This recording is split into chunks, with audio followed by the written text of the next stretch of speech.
Good afternoon and welcome. And again, offload. Beautiful ball. Back inside Martin. He beats one, beats two. Goes to Doak. He dances round. Long ball. Goes across to Buckman. Puts it on the toe. He kicked through, followed through, regathered. It's catch, drop, scrum. Scored the try. And as the flags go up, mix up, hit the foot race, he's ahead of Barber. Will he get there? I think he got there.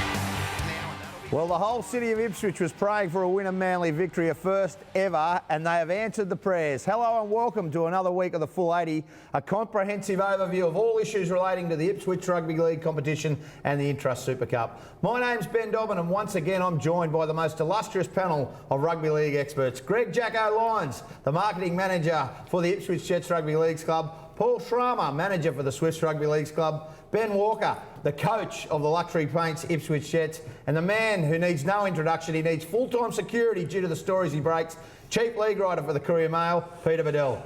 Gentlemen, round 24, fantastic games. Let's have a look at last week's results. The Burleigh Bears, they defeated the South Logan Magpies 20 points to 6. Jacko, what was your take? Pissy Park, obviously, it was going to make it hard for the South Logan Magpies. Burleigh have come good towards the end of the season because they got us down there and now they've got South Logan. Both teams are out of it, so, you know, it was just a game that Burleigh won and I think South Logan were happy to walk away. Yeah, the North Devils, they defeated the Sunshine Coast Falcons 36 points to nil. Unexpected result, Paul? No, I think it was very expected. Sunny Coast, they've had a poor start to the year. They've lost a coach during the year. Come away with a loss, I don't think that would have been too surprising. North Devils, they've had a bit of an up and down sort of the year. They've come away with a good win, but had a little bit too little too late. I think Mad Monday's on the planning schedule, I think, for the Falcons. I think it's all over. It could get ugly the next couple of weeks. I think it'll be a big one for them. The Redcliffe Dolphins defeated the CQ Capras 42 points to 10.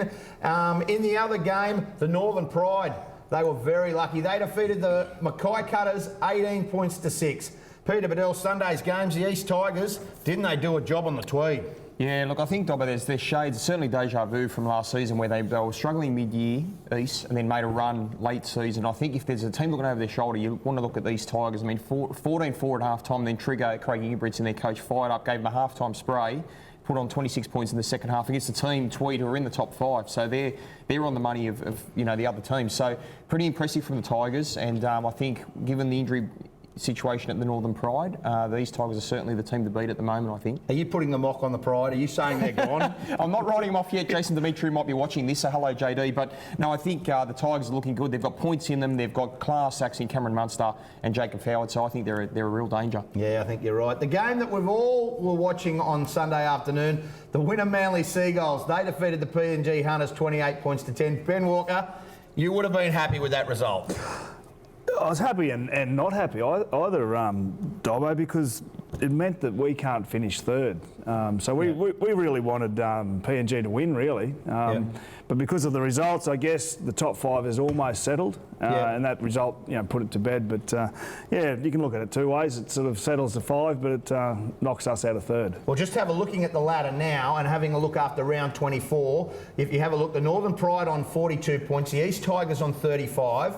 The Wynnum Manly Seagulls 34, Ipswich Jets 32, Tweed Seagulls 31 and the PNG Hunters 29. Now I've cast a crystal ball and a bit later on I'm going to show you what my predictions are, but really and truly now only 6 teams left in this competition. The local results from the Ipswich Rugby League A-grade competition: Norths defeated West End 38-24, Goodna defeated the Bombers in an upset 28-18, and Brothers, didn't they smash Swifts 54-32.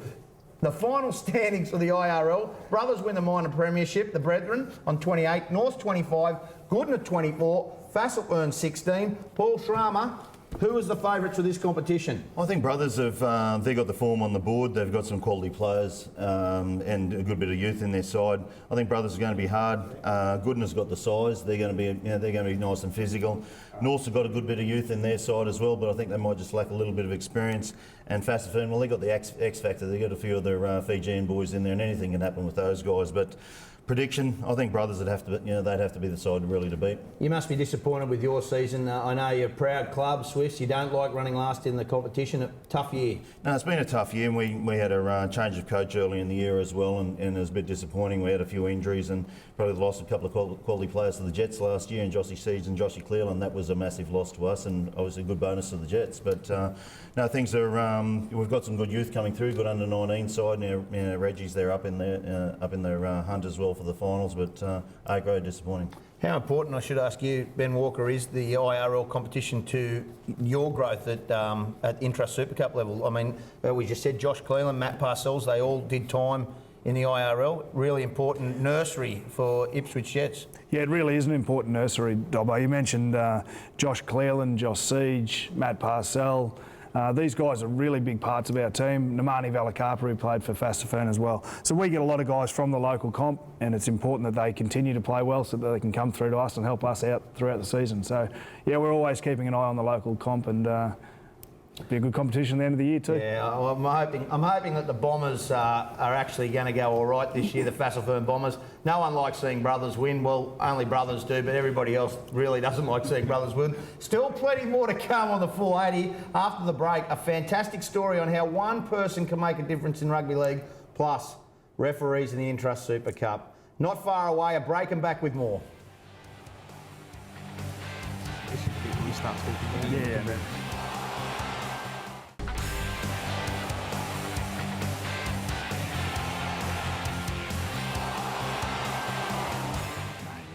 Rugby league is full of unsung heroes. 12 months ago, a letter was written to the Ipswich Jets inquiring about the possibility to start a disabled rugby league team in Ipswich. From there, the results have been quite amazing.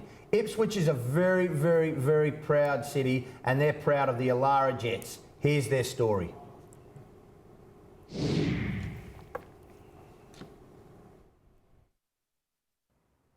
I'm joined now by Judy Dixon from the Alara Association in Ipswich to talk about their relationship with the Ipswich Jets. Thank you so much for joining us, Judy. It was a pleasure to be here. And can you tell me about Alara's relationship with the Ipswich Jets? The connection with Ipswich Jets started when one of our young service participants wrote to the Jets and asked, in effect, to have a Jets game against Alara. We set about, with the young man concerned, putting together a football team, and that team has trained with the Ipswich Jets and continues to train with the Ipswich Jets. And what are you hoping is the future between Alara and the Ipswich Jets? I think people think about disability services as purely, the assistance that people need at home or assistance to shop and bank. But to really be part of our community, people need to be able to interact with community. And we all interact with community by pursuing the things that we love or the things that we're interested in.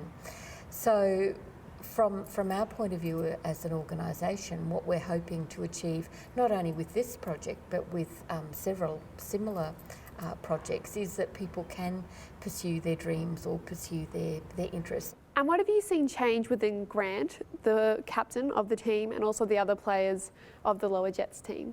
With Grant and with everyone else, we've seen that the young people's confidence has grown, and certainly connectedness to the Ipswich Jets club has grown. So they're not only confident on the field, because they're really quite skilled players now in touch football, but that confidence is coming out in other aspects of their life. So what are the logistics that go into making a team like this? A number of staff, family members, community members, one of the Ipswich councillors have volunteered their time to make the training sessions possible.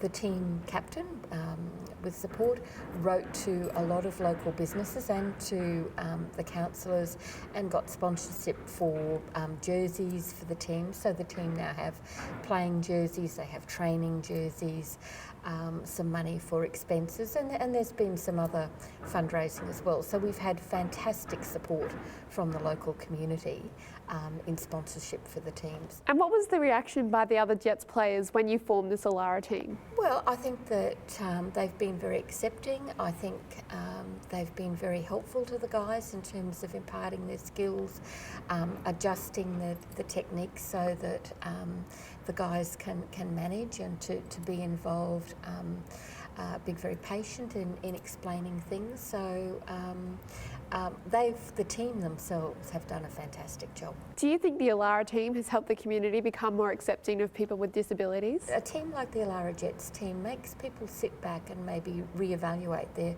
own attitudes towards and preconceptions about people with a disability and what they can do and what they can't do. And this has been an absolutely fantastic project for that. Well, thanks so much for joining us today, Judy. It was a pleasure to be here.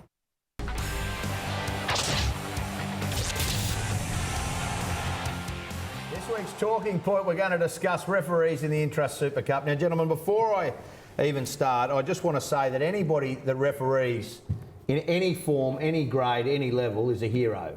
But the support that the referees in the Intrust Super Cup have got this year, my belief is that it's been substandard. The decisions that have been made during Intrust Super Cup games that have affected the results have caused a lot of angst in clubs. Pete, where does the QRL and the Intrust Super Cup go from where it's at the moment to try and improve this? Look, I think the thing we've got to be careful of, Ben, obviously, firstly, is not to crucify the officials because at the end of the day, the depth isn't great.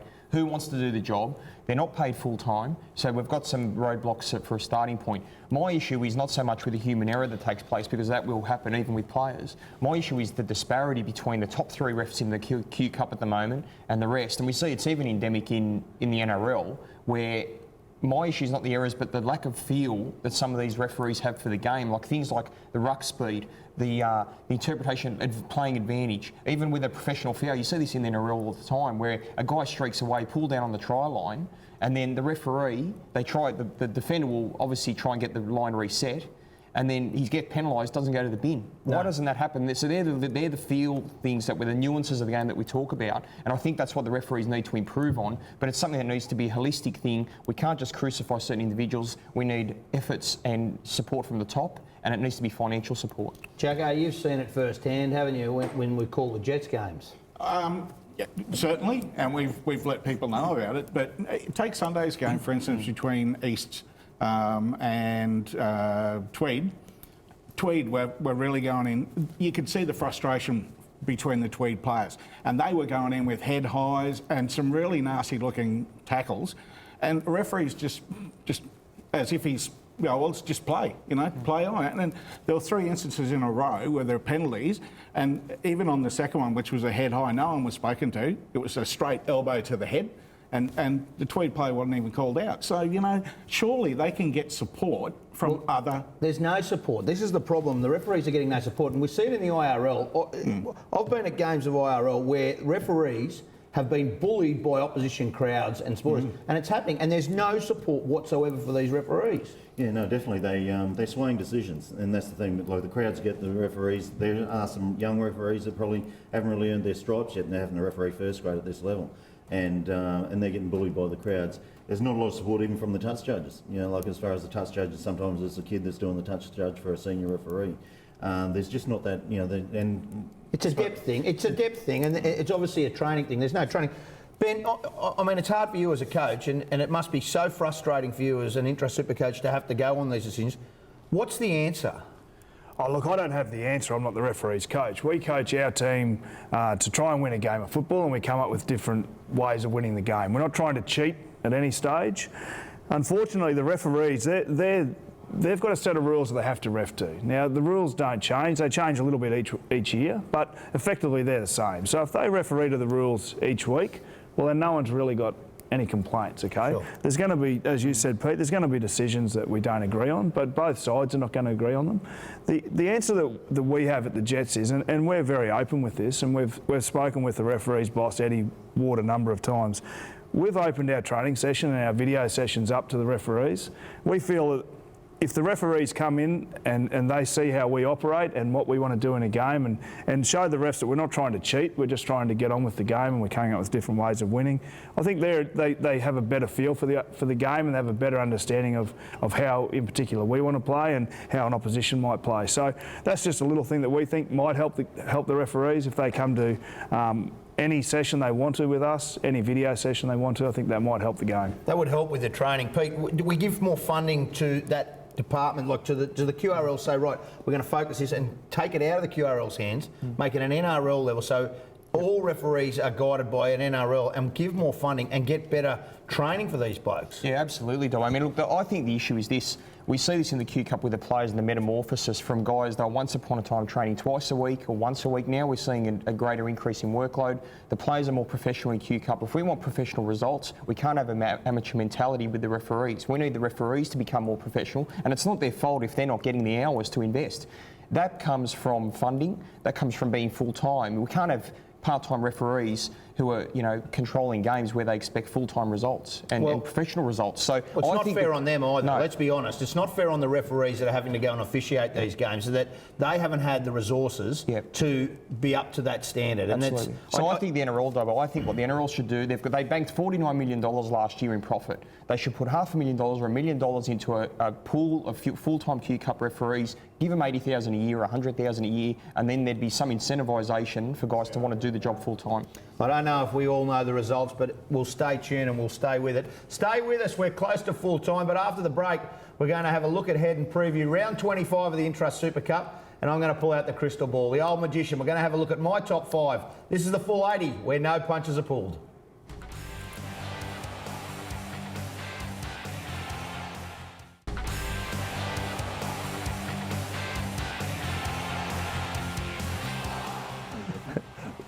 Round 25 is not far away, and we're going to have a look at this weekend's games. A huge weekend for Ipswich, but the first game, the Sunshine Coast Falcons versus the Tweed Head Seagulls, that will be the first game of the weekend. But the most important game that everybody's talking about, the Northern Pride versus the Ipswich Jets. 5:30 Barlow Park, Supercoach.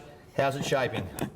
It's shaping very well. It's just another game for us. And come on. This sounds like an NRL show. Pull out all the cliches 1 week at a time and all the rest of it. But it is just another game. We need to win it, obviously, like any other game. But we're looking forward to it, and it's a great challenge for us leading into the semis. Ben, how's the team shaping up though? No injuries? Everyone's fully fit? No, we're full strength this week. Javan White's back for us, and Namani Valakapa, who couldn't make the trip to PNG, he's playing as well. So we're back to full strength. We've had a big week at PNG and the week off now. So we should be fresh and willing to go. With the Pride team, they've obviously got a couple of injuries. Let's hope they're real injuries and not just, resting. But Spina's out with a work injury, and I think so that's going to play a big advantage for us, because Barlow Park has always been a bit of a hoodoo ground for us. I don't see an advantage there. They're a really strong squad and they're well coached up there as well. So I don't see them missing a couple of players as being a great disadvantage to them. They're at home and we're obviously having to travel, and we haven't won there for a number of years. So everything's in their favour, but it's the way the Ipswich Jets like. The underdog, Jag. Here we go. I'll say it's a fair barometer, Ben, because earlier in the year you beat them 24-18 at home. So you do, psychologically, do you think that can hold you in good stead for this game? It probably can. Look, we don't fear anyone in the competition. That's to be truthful. We've beaten everyone in the top 6 once, or at least once, and we beat the Pride 24-18, as you said. So we know how to win and we know how to beat them. They play a little bit of a similar style to us, so it should be a great game. And I'm looking forward to it, to see where we are before the semis, and obviously they will be as well. They're on 42 points, and at this stage they've scored more points on the ladder than any other team in the Intrust Super Cup. So they're obviously playing well. As I said, they're well coached. They've got a great squad up there, and they're at home, so it'll be a great game. Really looking forward to it. What about the coach, Jason Demetrio? After you guys beat them back at Ipswich, he came out and said that Ipswich weren't that good and that the North Devils were probably the best side. Well, Norths will not make the 5. Ipswich look like they're going to. As a opposition coach, does that irk you a little bit? Oh, not really. It shows that he can probably coach a team but can't predict the ladder, I guess. That's all it shows. But he does a great job with them. And at this stage, they're leading. And as you say, Norths are not in the top 5. But at that stage, Norths were in the top 5. And I guess he had every right to say that, but it doesn't hurt us. Yeah, other games over the weekend. The Mackay Cutters play the CQ Capras. The South Logan Magpies, they play the PNG Hunters. The Burleigh Bears, they play the East Tigers. And the North Devils are against the Redcliffe Dolphins. Wynnum have the bye, so they get the extra 2. Now, it's time to throw to the big predictions. I have predicted with my crystal ball what the top 5 is going to look like after round 26. Can we get that up, please? So my predictions, the Northern Pride will win the minor premiership at 46 points. The Wynnum Seagulls, they'll come in at second 38. East Tigers 37. Tweed Head Seagulls 35. And the mighty Luxury Paints Ipswich Jets, they'll be home at 34. Dobbo, can I just say? Yes. I know you love your Jets and Jets TV. Did you tip the Pride or the Ipswich Jets for the clash of the round? On the results I've looked at, that I'm saying that the Jets are going to go up there and tank this weekend, and they're going to just have, just warm into it. And then the Pride will win up at Barlow Park this week, and that will mean that the Jets will beat Redcliffe next week, and that will put them a 5th. What do you think of that? Ben's got steam coming out of his ears, so you can't see them here, viewers. This is just a prediction. He's just it's a fallen off his crystal chair. ball. Jacko, what do you think? Well, mate, Redcliffe are starting to play. They're starting to really look like a team and their way out of it. But, surely they're going to be a threat at the end of the year too for that. Well, in that case, scrap the crystal ball. They'll end up 3rd. The Jets will win this weekend. And I didn't really mean that. Jason, your team's not going to win this weekend. Sorry. Listen, Old Boys weekend. It's next weekend against Redcliffe, talking about that. Massive day for the Ipswich Jets. Look, it always is a massive day. All the old boys seem to come out of the woodwork. We've got, usually Tommy turns up and has a proverbial couple of lemonades and tells lots of stories, as only Tommy can tell with his husky voice. Yeah. I believe Chris Walker's coming up because Ben's got him on the leash and said, get up here. Oh, he's coming up? Well, apparently, Jacko just told me. It's like the Rangeland quality meat. No special this week. But no, normally we do get a good roll-up from some of the old legends that have been with us and have gone on to play. So normally the Walters turn up. So it should I know be, Kevin Walters is coming up. Important for your club to be playing in front of all the old boys as well. It certainly is. And you forgot the greatest of them all, Alan Langer. He'll be there as well. He's normally there, and he presents the jerseys before the game. So it's a great thrill for not only myself as an ex-teammate of Elf's, but it's great for the younger players to be presented their jerseys by Elf and the old boys being there as well. It's always a big game, and we're looking forward to it, but we've got to get through this week. And why don't we do the crystal ball again next week? Yeah, I think we should do that. I probably got that wrong. That's full time here. Once again, a big thank you to Jacko, Paul Schramer, Ben Walker, Peter Bedell, from all the crew here at USQ, and from myself, Ben Dobbin. Go you mighty Jets. Best of luck. Until next time, goodbye. Yeah.